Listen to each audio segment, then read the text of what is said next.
6 million ways to die. Choose one. They've been described as menace to society, a cancer plaguing our neighborhood. And in the game of life, those who choose to roll the dice could pay the ultimate price. Gang violence paralyzes communities, devastates families, and the problem is getting worse.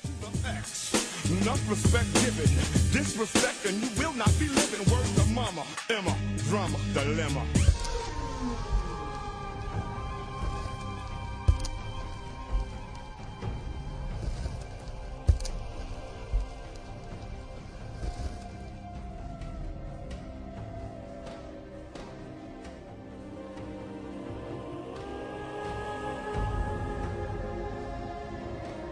Smith and his wife were the last known people to see 16-year-old Mace Hutchinson walking shortly before their phone call to 911. He looked a little agitated, but other than that, he didn't look to be falling down drunk or anything like that. By the time officers arrived, the teen was off the overpass, lying on the shoulder below along Highway 65, with no good explanation as to how he got there. According to the doctors, all injuries are consistent with a fall. And Mace's dad, Don Hutchinson, believes it was just that, a fall, not a jump.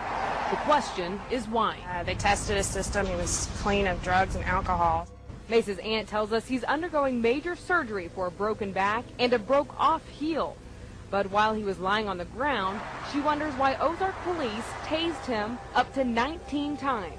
He refused to comply with the officers, and so the officers had to deploy their tasers in order to subdue him. He's making incoherent statements. He's also making statements such as shoot cops, kill cops, things like that. So there was cause for concern to the officers. Mace is still in intensive care tonight.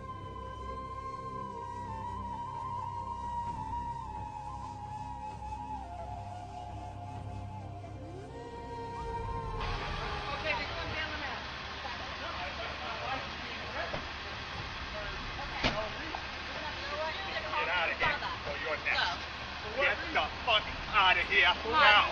Come on. Come on.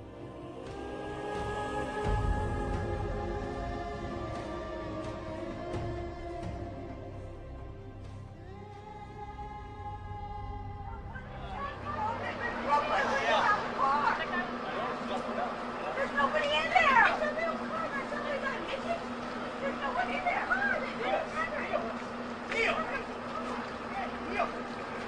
No, I'm not going to quit. What are you doing? Don't come after me. I ain't the one that ran from you. I've been here the whole time. I have been here the whole time. Put it down. I have been...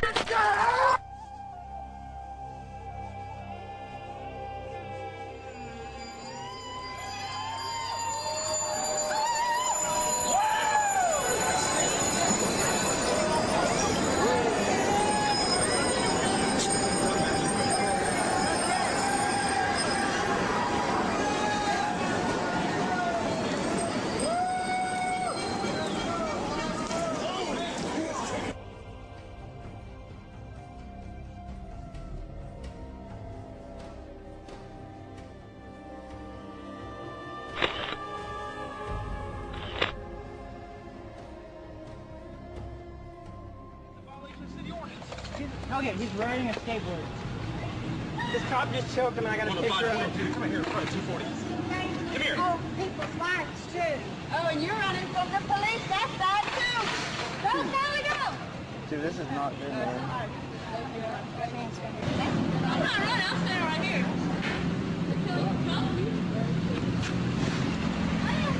Hey, stop. You're dead right to go. You're going to skateboard and pulling you. You know what? Sit down. You're in violation of city order. You're under arrest too. Hey, what the fuck, dude? Sir, she's riding a skateboard. What is wrong with you? She's riding a skateboard. Sir, What the fuck is wrong? Hey. Get out of here. Sir. Sir, it's okay. It's okay. Get back. Okay, just, it's okay. I'm riding a skateboard. Get your arm behind your back. Oh, God, shit. Sir. I was riding a Sir, please, put it in. Okay, okay.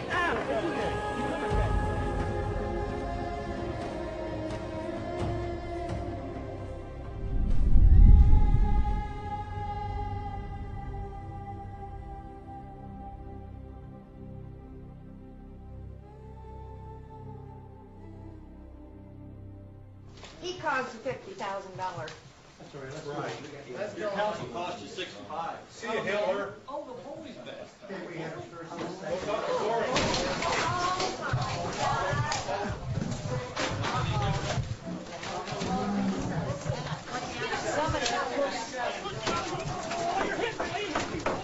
Everybody back up, stay back. No, get back. Get back. For the police. No. He's pushing. Get him from my dad. He's pushing. The door doesn't open. He's pushing. Let the police handle it. Oh my God. Let the police handle it, y'all. Back up. Hey, everybody come back inside. It's not part of it.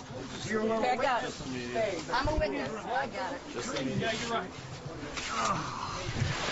Give me the other hand. Where's this piece of battery? Battery, Jack. How's that? You ain't gonna hit on me. Who hit you, Jack? Take him to jail, please. Who hit you, Jack? Who hit you? Did you trip and fall?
You can come and serve to me.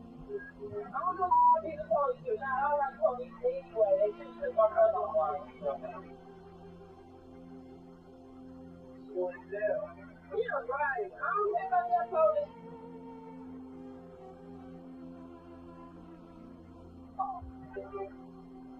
I don't have your money. I don't care if your police or not. No, I'm not gonna know when you came. Maybe you wait till my mama get you. I'm underage for a debt. You not so crazy on this. Under arrest. You come with me. Anyway. No, anyway, you're under arrest. Wait a minute, you talk to the manager for us. I didn't need to talk to the manager. Don't harass me. You not harassing me. Wait till my mama gives you the order. My mama on her way. My mama on her way. First of all, you can strip her when you talk to my mama. You're under arrest. Come out to my car with me now. I swear to God, I ain't thought this was real. I swear to God, nobody's got my money. I got my money. Oh, you know what? You can stop me right here, boy. I ain't got that money.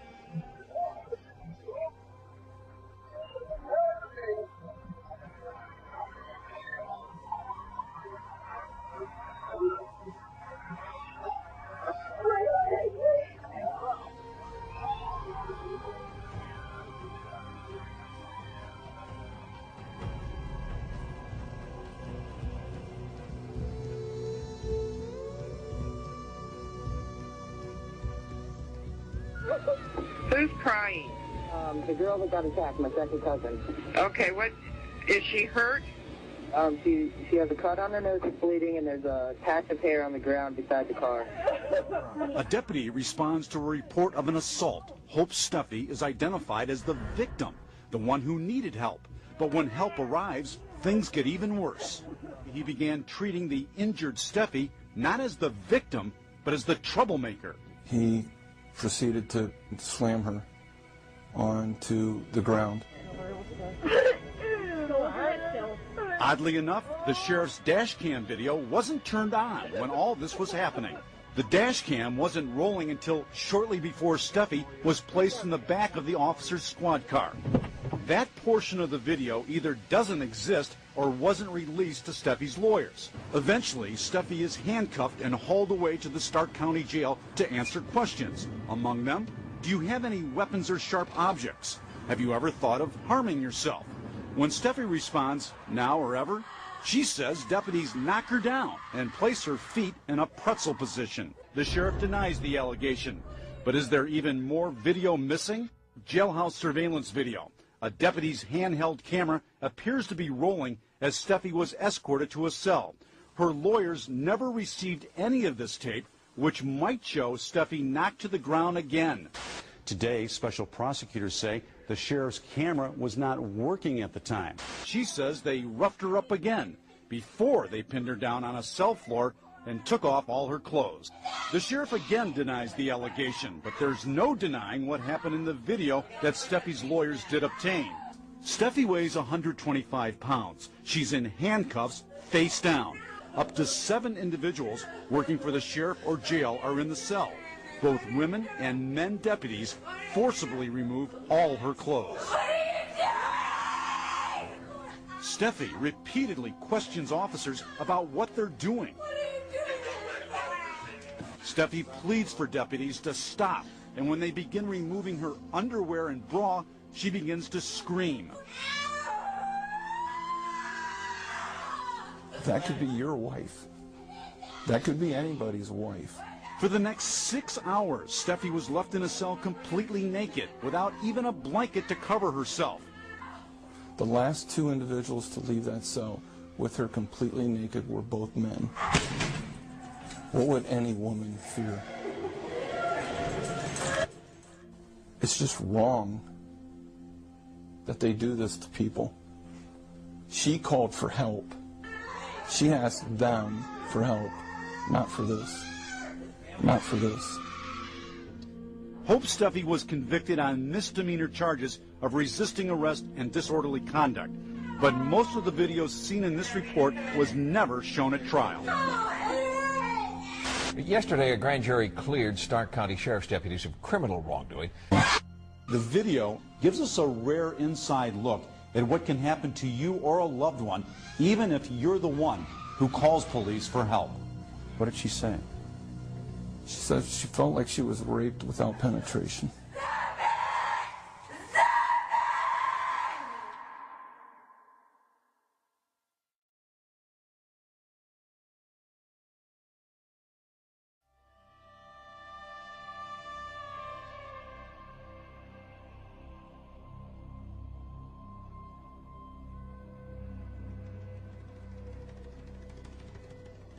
What you roll at,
you basically have a situation of an unlawful, intentional killing of one individual by another, and that's all you know, and that's really all we know in this case, then that's a murder.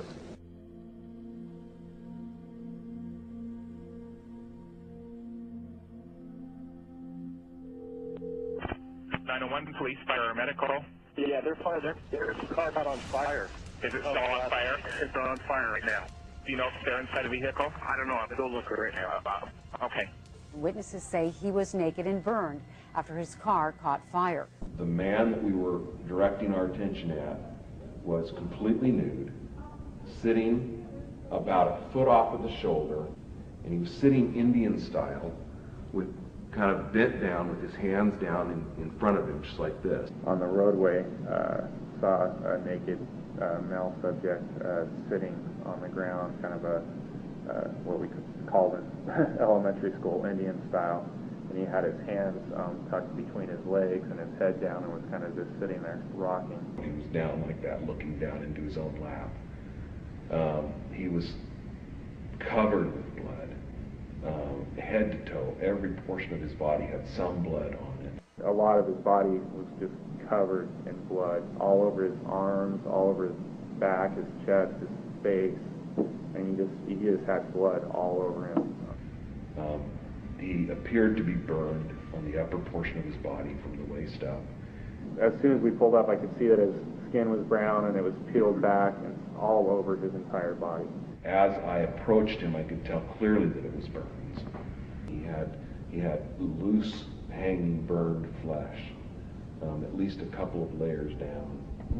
In addition to that, he had lacerations, small lacerations, and little cuts and things all over him, and also appeared to have dirt and leaves and other things on him. His skin was charred. He was just covered in blood. First thing that struck me was that this man is seriously injured. I can see even from clear back at the car, he has burns. He's lost a lot of blood. He's got blood all over himself. He appears to be just kind of catatonic. He's not looking up at us. He's not doing anything. He's just sitting just like this. Gave him the command to show me his hands, and he showed me his hands right away. I tell him I don't see a weapon. Do you? And he said no. Some people thought he might have had a gun. Deputy Willard and I started to approach him, tell him to get on his stomach. And I had my taser on the guy, and I'm talking to him the whole way I'm walking up there. And I said, "Sir, we're going to get you some help. And really, as I got up to him and saw him sitting there in the condition of the burns, and I'm sort of assessing him physically, my main concern at that point is, well, two things. One, I decide I'm not going to let this man leave here again. But secondly, and almost as important was, I need to get this man medical help. He needs help right now. But I need to make sure we're safe. We're safe. Make sure we're safe. We're safe. Make sure we're safe. We're safe. So I tell him I need him to turn around and lay down. And we're like, get on your stomach, get on the ground. And he'd be like, okay, no. And he looks up at me and he says, no. I said, you've got to do this. I need you to lay down. And he says, no. Again. And we had told him to get on his stomach or he'd be tased. You're going to be tased if you don't lay down. I repeated that several times. And again, he just kind of leaned forward and went back to just ignoring me. At that point, I was just about to deploy the taser. And the Sandy officer deployed the taser. Discharged my taser weapon and got a good shot with the taser on. Both prongs went in his back. Flopped backwards on the ground. Kind of a few times he just kind of sat there while he was, before I tased him, just kind of sat there and shook his head. After the first time I tased him, just from his behavior and the ineffectiveness of the taser, I even made the comment to Deputy Willard because of his behavior. I'm like, I don't want to get hands-on with this guy. He did that, the guy on his back, flat out, prone out on his back on the ground, and was shaking a little bit, fairly typical of somebody who is taking an electrical shock. And then, when he was all done, when that 5-second shot was done, I said to him, You need to do what we ask you to do. We need you to get over and lay down on that grass. If you don't do what we ask you to do, you're going to get tased again. You need to do what we're asking you to do. Again, I'm still looking at him and assessing him, and I start thinking, I don't want this guy anywhere near me. And I'm thinking, if he complies, what am I going to do? And if he complies, what am I going to do? He's got blood literally from head to toe, and multiple lacerations and cuts and dirt. And I didn't want to touch this man. I really felt there was a real risk to my safety. I really felt there was a real risk to my safety, and to the officer that was there. Deputy Willard, at this point I saw that Deputy Willard also had a taser out and attempted to tase him. I deployed my taser at the same time. The prong from my taser was still in him while he was on. So I did another pull of the trigger with the taser. I noticed it appeared that one of the barbs actually was a good hit, and the other one was in him, and he was getting the shock from my taser, but it wasn't really. It stuck and it hung on, and he started to get up on his left side. He started to go up on his side towards me, and the Sandy police officer hit the taser again. He fell back on his back, reached back and knocked my one barb off. Well, I started to go after him to get close enough so that the taser would continue to be effective. Turned and faced us. And then he started growling again. And I went for another reload. As soon as, just almost at the same time he turned around, he started screaming, "I'm going to kill you, I'm going to kill you," and running right towards me. And then started to charge at Deputy Willard, yelling, "I'm going to kill you, I'm going to kill you." There were 9 other witnesses close enough to see and hear everything that happened. Not one of them heard Mr. Cady scream, "I'm going to kill you," at the officers. Not one. David Willard told investigators, quote, "He started screaming, 'I'm going to kill you, I'm going to kill you,' running right towards me. I was scared." I started to run around the rear of the police car, and I looked back and he was gaining on me, and he was about 3-4 feet behind me. That's when I decided that this man needed to be stopped. I couldn't let him go. I was scared, and I transitioned to my handgun. And I got my firearm out. At this point, the subject jumped up onto the hood of my car, still charging towards Deputy Willard. And he was up on the very top of the Sandy police car, towards the rear window, jumping up and down and screaming, "I'm going to kill you, I'm going to kill you." I remember clearly yelling 2 things. One, "I'm the police and you need to get down." And I think I yelled, "Shoot."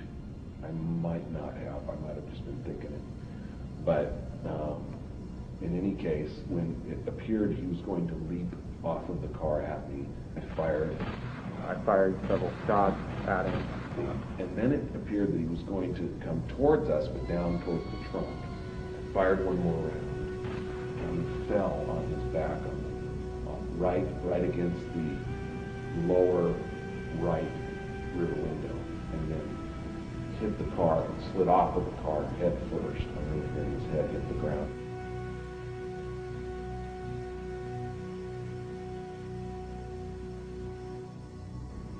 And my actual thought was, it's weird, it was all in slow motion, but my actual thought was, I can't let this man get me.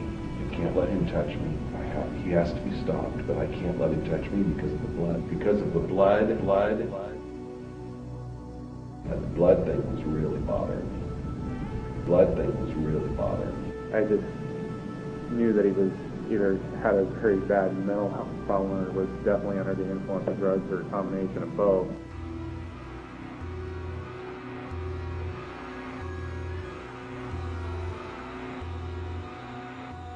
According to witnesses, there was something wrong with Katie that morning. Witnesses say he looked like he was high. Catatonic.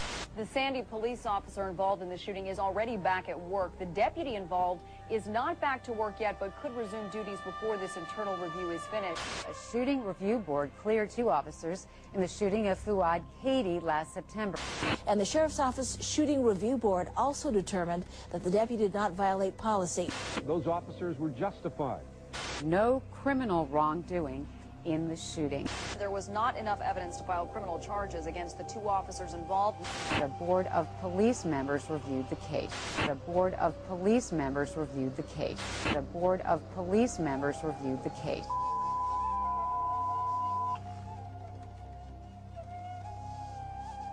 Communicating with CCOM from the moment he stepped out of his car to the moment that Fuad Katie lay dead at his feet. Edward 2. To Edward 2. 03 medical. And a couple more cars here. Copy, being confirmed location. I know it shows 362 in Van Eater crossing. Edward 2, confirm your location. Edward 2, can you confirm your location on 362? Edward 2, code 3 medical, shots fired. Blood thing was really bothering me. Blood thing was really bothering me. He has to be stopped, but I can't let him touch me because of the blood. He's not doing anything. He's just sitting just like this.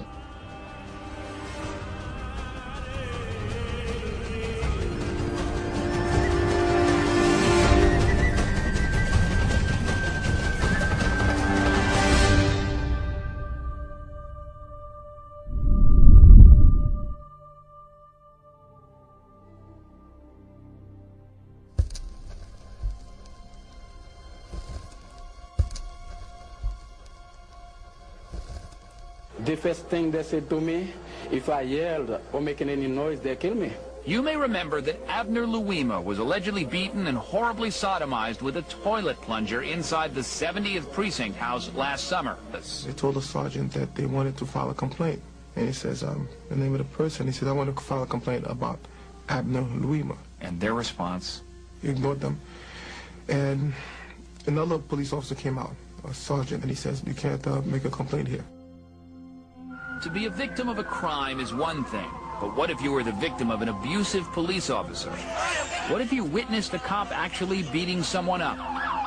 What could you do about it? Ironically, might you have to tell another police officer of your complaint?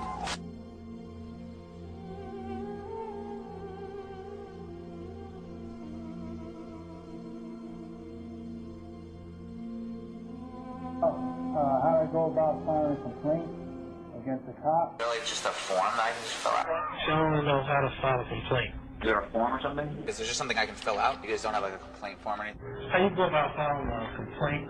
I want to know if I can get a complaint form so I can take with me. You got like a form, something I can take? A form? You got a form? I'm trying to find out how to file a complaint against an officer. Which officer would that be? I mean, like I just wanted to find out how to do it right now, and that's what I. Well, you can talk to me. So there's not like a form or something like that? So there's not a complaint form that I can just like, there's nothing I can just like get and take and fill out? That ain't the way it works. I want to file a complaint, but is there like a form, something I can take with me? I'm just saying this was an incident that happened before, but I'm just ticked off about it. I don't feel like getting into that. That's the reason. I mean, there's no reason. I can't give you a complaint. But it's just a form. Get into it. I know what it is, but I need to know what it's about. A lot of people will come off the street just to file a complaint to say, I want to get money from this police department. I want to sue you for whatever because they're making up. Did it happen tonight? Did it happen anything with this officer? So is there just, there's not like just a form that I can just take? Something like that? Am I not speaking English? I'm not speaking English? Because the way it works, they'll interview you with a tape, and then they'll talk to the officer, they'll do an investigation, and if your allegation is unfounded, the officer has the right to sue you. We have tape names to know how this is going. We just don't give people no names. And I would feel that you got something to hide then, if you're this suspicious or this secret. Well, that's before, right? What? When this didn't occur. I don't want to get into it, you know. I'm just trying to find out. Okay, sir, let me see your driver's license. 124, I need you to 1019 PD, please, lobby. ID is subject here in the lobby because he's using the ID. Do you have an ID? Yeah, I got ID. Can I see it? Do I have to give it? Well, you're going to have to tell us who you are if you're making a report. Nah, that's all right then, man. Oh, I need to see your ID still. That's cool. First of all, why don't you tell me what happened, and I'll tell you if somebody did something wrong to you. I mean, like, I feel like I know, like, I mean, if somebody did something wrong, I mean, like, you know. Maybe not. Sometimes people don't. Sir, tell me Officer, Mac, how you say your name? I'm asking you where this happened. I don't even want to get off into that. What? I don't want to get off into that. Can I ask you your name? I just want to get off into that, to that sergeant. Is it a traffic ticket? Is it something that, you know, discourtesy complaint? What is it? He stole your lunch money? Did he steal your money? Did he, you know, have sex with your wife? What? The complaint now. I'm going to take the complaint. So you got to speak to me so we can discuss this and see what we can do. Speak to me about it. You got psychological problems or what? Where did this happen? Sir, Please, please. I want to know how you go about filing a complaint on a cop. You got, is that somebody can fill out? You have to tell me about it first. You got some document or something? Not until I hear from you. You got to tell us what happened. You got like a form somebody can take? A form? You got a form? No, I know. She wasn't there at school. You told me about it. You know somebody. I told you, Sergeant, it's about abuse. I need to know who it was, whether they work here or not, what the abuse was. Now, I'm saying that I want to be able to fill something out that says that, you know, more or less, this is my situation and what went down. I need to know what that situation is. You can think about it and come back. I think that's a good idea. Think about it and come back. I think that's your best course of action. I'm in. And that's it. That's it. Take it easy. We don't give you a form. Where do you live? I don't really want to say. You don't want to say? No. Where you going? You want to play hardball? We play hardball. I want ID. For what? Because I'm asking you for ID right now. That's why. Here. Hand it to me. Here. Hand it to me. Here. Hand it to me. Are you kidding me? Hand me your ID. Here. I sir, he's giving it to you. Hand me your ID. Are you kidding me? Hand me your ID. Is this what are you doing here? This is very I came to ask you how to file a complaint. Right, and this is very suspicious here. Asking how to file a complaint is suspicious. Why don't you shut up? I say this is very suspicious that you pull in here at this time of night. He comes up 8 o'clock. You're constantly butting in. I'm constantly butting in? Sir, I would like to leave. I would love it, but he's got your driver's license, so you're just going to have to sit. So are you detaining us? Okay, could I give you a ticket right now for improper backing? You can do whatever you want to do, I suppose. Yeah, I wanted to find out how to file a complaint against an officer. I just wanted to find out how to do it. You guys have a form or something that I could take with me? Well, you got to tell me first, and then I got to hear what's going on. You got to tell me what the complaint is. Do you have a complaint form that I can like fill out or something like that? Might not be a legitimate complaint. Who decides that? Do you have an ID on you? Why? You know what? You need to leave. Why? I'm gonna tell you one more time because I can't do this anymore with you. I was just asking if you guys have like a complaint form or like if there's some way for me to contact internal affairs. You can do whatever the hell you want. It's a free country. Why are you cursing at me? Where do you live? Where do you live? All right, first of all, so you're not going to tell me where you live, what your name is, or anything like that, right? I mean, if you're gonna if I have. Are you on medication? Why would you ask me something like that? Because you're not answering any of my questions. So I'm on medication? I asked you. It's a free country. I can ask you that. Okay, you're right. So you're not going to tell me who you are. You're not going to tell me what the problem is. You're not going to identify yourself. All I asked you was like, how do I contact them? You said you had a complaint. Leave now. Leave now. I'll put you one in the... Leave now. You better keep walking, son, before you get yourself in some trouble. I'm not doing anything wrong. Neither am I. It's a free country. Goodbye. Goodbye. Why did you get out of my face? I'm not in your face. I'm standing. Sidewalk, free country. One more step towards me, see what happens. I didn't step towards you, man. Take one more step towards me, see what happens. I just want to make sure it's our department you're talking about. You say you cops. Yeah, I know where I am. This is Pine Line Police Department. You didn't see the sign out there when you say you cops? Do you want to visit my jail cell instead? Can you tell me how to make an official complaint? What officer are you talking about? And what's the incident about? Because what it means is, I'm asking you a specific question. You cops means all cops. Is you making a complaint against a Pine Line police officer? That's why I asked you when you cops, who are you talking about? Yeah, I want to know how to make a complaint against the Which Pine officer Line is it? police officer. Can you tell me how to make the complaint, please? You're going to have to talk to me eventually anyway. So you're not going to give me a complaint form? You're not allowed to give me that complaint form? Or you just won't? I might be speaking a foreign language to you. You have to contact the chief. He's the only one that hands out the forms. And that's your policy? That's your official policy? That's our official policy. I left the police department when he told me that their official policy was not to give out complaint forms after hours. And that was the only thing that I wanted him to tell me. He thought it was over until Sergeant Clay met him outside and said, "Get out of my city." Yeah, get out of your city, and what happens if I don't? And what happens if I don't? You put me under arrest? Yep, you're under arrest. Come on. I'm under arrest for what? Man, what are you doing to me, man? What are you doing, man? Hey, open the door. JJ don't get it. What am I under arrest for, man? So you comply. Comply with what? You're in a government building, man. Do you understand what government, know what that means? You're on government property. Do you understand what that means? Sidewalk? It says that you guys have like a complaint form. Right, but that's after you talk to the supervisor. Okay, then can I talk to a supervisor? No, not really, man. I've been standing out here just trying to get a complaint form, man. You don't want to talk to me? No, I don't want to stand out here and talk to some cop about this now. Okay. Okay, man, can I get a complaint form?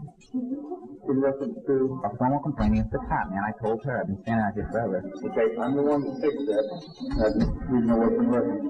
You need to know what it's in reference to? Why can't you hand me that complaint form, man? Because that's my form, That's and I'm your the one form? to fix it. You mean you can't take that and leave? You can't take that and leave. The citizen can't come in here and take that and leave. Well, I generally talk to them first. Well, I'm not talking about generally, man. I'm talking about... Why? What are you doing, man? What are you doing, man? Oh, They call you in for me? I don't know. Oh. You here to make a complaint? Yeah, well, no, I want to find out how to do it first. Can I get your name? Rich. And your last name? What for? Do you have a driver's license on you? So let me see your license. Well, what if I don't have it on me? That's, you know. Failing to identify yourself, I can take you and put you in jail. All right? Is that what you want? No, I don't want to go there. Okay, give me your license then. I don't want to go there. Hey, I'm talking to you. Okay. Identify yourself with some form of identification. I don't want to go to jail. I didn't do nothing wrong. Okay. I just came here to find out, what the deal is. It's cool. Give me some identification. I'm talking to you right now. Look, man, don't hit me or nothing. You know, I didn't. Don't walk away. I'm telling you to stop. Okay, I'm right here. Now I'm asking you for some identification. Do you want to identify yourself? I did not do nothing wrong, man. Nothing says you did. But what is this? You know, I don't get this. You know, I'm a little. Just want some identification. Cool, I understand that. He just wants to know who you are. But I don't. For what though? You know, I just work around here and then I go. That's it. You know, I didn't do nothing wrong. You're required by law to identify yourself to a peace officer when requested. What if I don't have it? That's the whole thing, you know? You just told me. Yeah, but okay, then what if I don't want to give it? You're reaching for your pocket. What if I don't want to give it up? That's the whole thing. Then I take you to jail. You're required by law. Then I take you to jail? Right no, I'm just gonna go. Jesus Christmas. Hello, I'm asking you who you want to identify yourself to. Okay, I don't want to do that, but does that mean I get arrested for not telling you who I am? And it's all filled out ID. What I'm asking you is who you want, your name. Okay, well, I just would like to meet you. At that point, he walked from the front of the police department about a quarter mile up here to Highway 6. He was expecting to be picked up by an unmarked news vehicle. But instead, he was greeted by flashing lights and a return visit from Sergeant Thomas. We're trying to help you out. I don't want any help. Right now, I feel like I'm being harassed. Now, I don't want to answer any questions. I'm not doing anything but walking. I'm under arrest for what? Number one, failing the ID. Number two, walking on the wrong side of the highway. You can be arrested for that? Yes, you can. Okay. Well, I explained to you earlier. It says if you don't tell me what's up, I'm not giving you nothing. Well, what's your name? And an officer. I didn't want to tell you my name.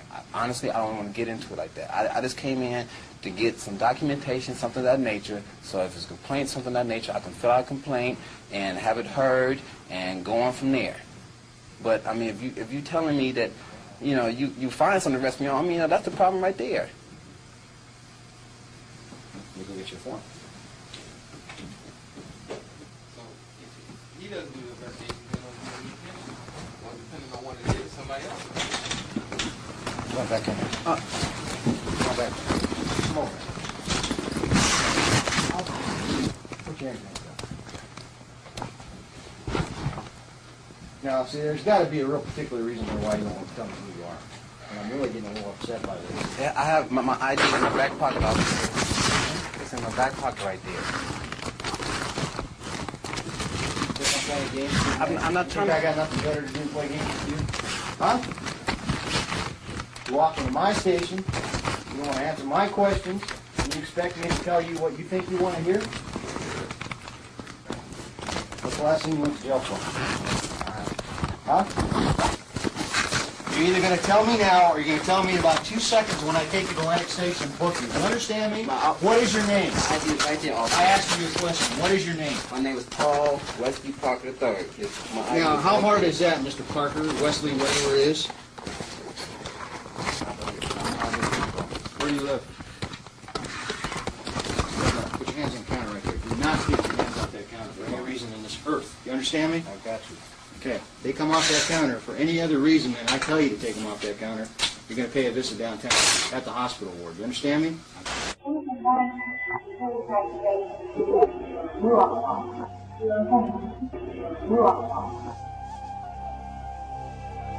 On a windswept Chicago corner, a shot and a beer tavern where the working class goes to shoot pool and quietly drink into the early morning hours.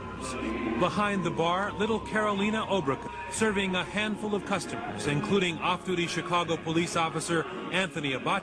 Carolina says she tried to ignore him as he verbally abuses her. Then he crosses the line. And he gets right away behind the bar with a chair. I tell him to get out. That's when he tells me, nobody will tell me what to do. I try to get him out of behind the bar, and then boom. He's like trying to grab my neck.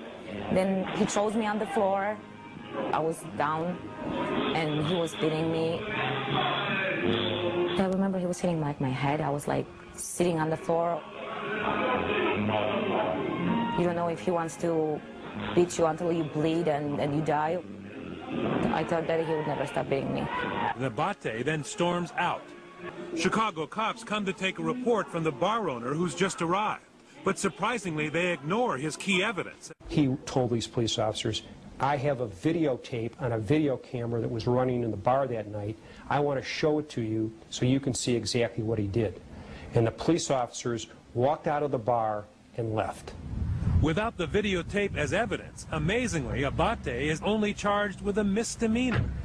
A group of off-duty police officers drinks way into the morning.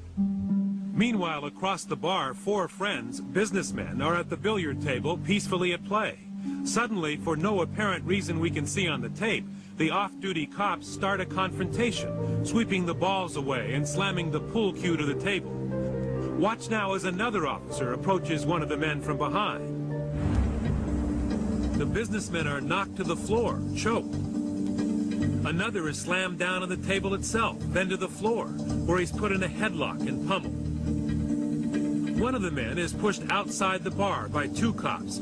He starts to make a cell phone call for help, but when an officer later identified as Sergeant Jeffrey Planey notices, he grabs the phone and violently shoves the man to the wall. The 4 businessmen have suffered numerous injuries from the brutal beatings. Broken ribs, broken nose, herniated disc, contusions all over, and much more. 911 calls from inside the bar manage to get through, but 9 police vehicles roll up and then quickly roll away after being greeted by the same Sergeant Planey. A car weaves down a Kentucky road. Suspecting a drunk driver, Officer Adam Brown pulls him over. Sir, what's going on tonight? Mr. Crank, where you work for? Newport PD. come on now. We're cops now. They discuss the implications of arresting a fellow policeman. You're right, it's a catch-22, and it would stir up a hornet's nest. Whatever you want to do, I'm going to support it. First of all, you're on tape right now. Every bit of this is recorded. Do you have any idea what would happen if this tape got into the media or got out in the public? And in the end, Brown confides to his fellow officer he can't bring himself to make the arrest. I can't do it. So after almost 50 minutes of agonizing, Officer Brown upheld the code of silence, even though he knew he was breaking state law. He let his fellow officer go. Well, in Chicago, drunk driving off-duty police officers may have killed at least 5 innocent civilians over the last 3 years. They do absolutely nothing, covering up their misconduct and not punishing them for any misconduct that they engage in emboldens these police officers essentially to believe that they're above the law. New research also concluded that cops routinely get away with abusive behavior. The code of silence is very real. Don't rat out other cops. If you do, there'll be real consequences.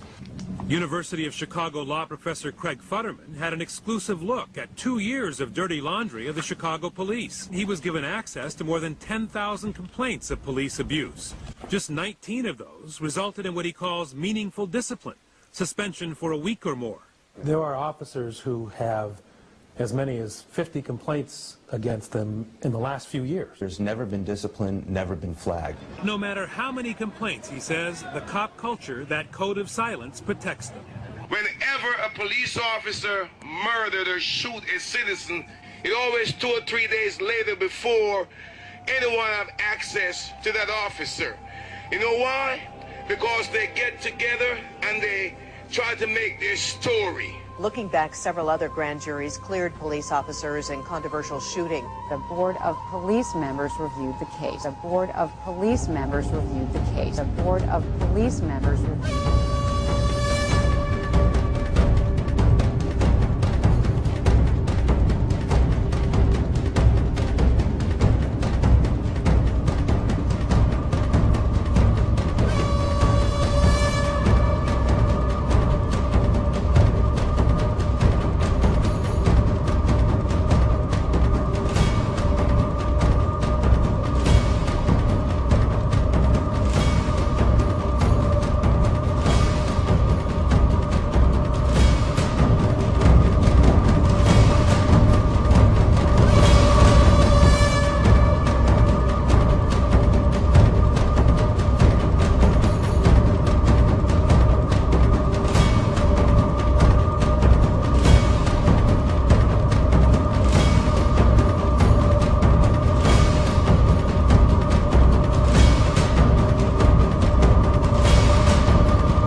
They're serious. They got guns, man.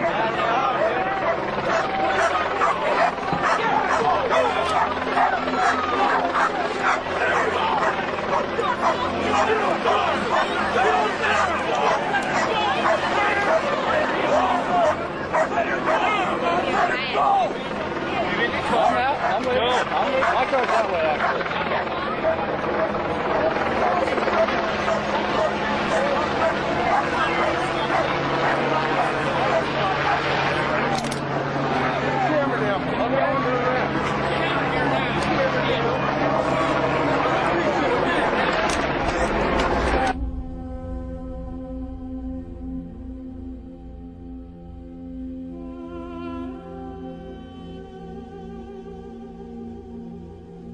It was a really mixed crowd. You know, there's kids going to the concert, college kids, families, delegates, security, police, you know, just there's a wide array of people there for a whole different reasons.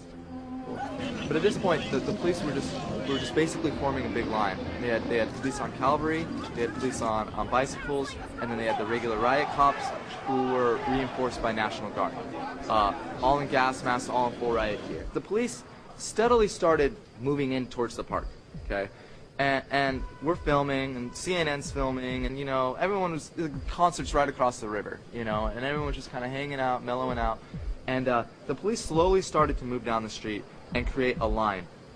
Other than just people being upset about not being able to get to work and not being able to get to the show, there was no sort of protester confronting the police other than, you know, verbally.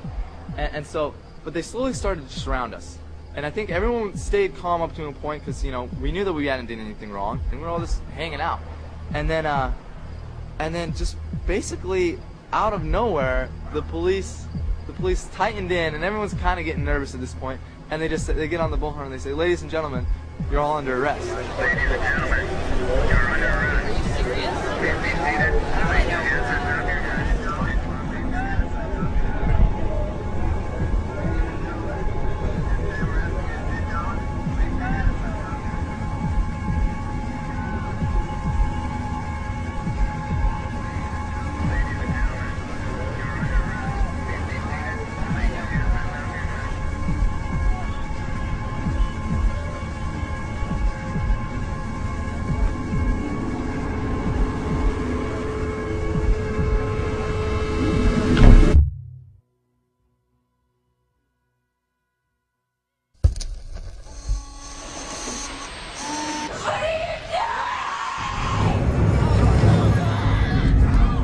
But I want to make sure we're safe. We're safe. Make sure we're safe. We're safe. We're safe.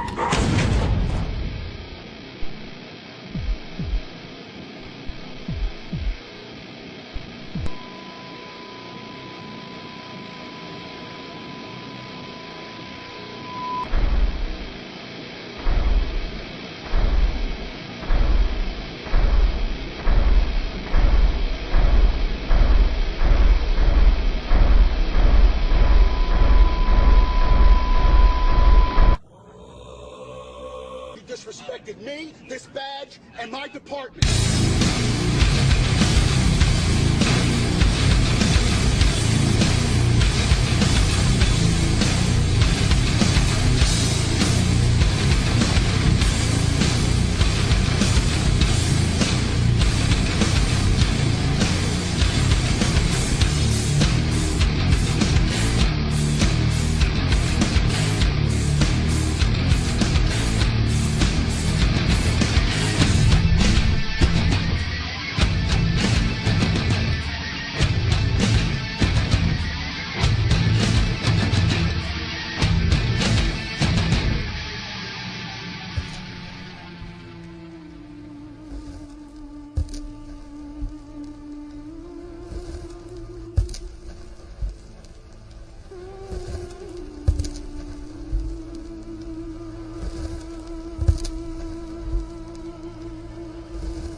Talk back to me again. And I bet I can say you resisted arrest or something. You want to come up with something? I come up with 9 things. Do you want to try something? No, I don't. Ever get smart about what a cop again? I show you what a cop does.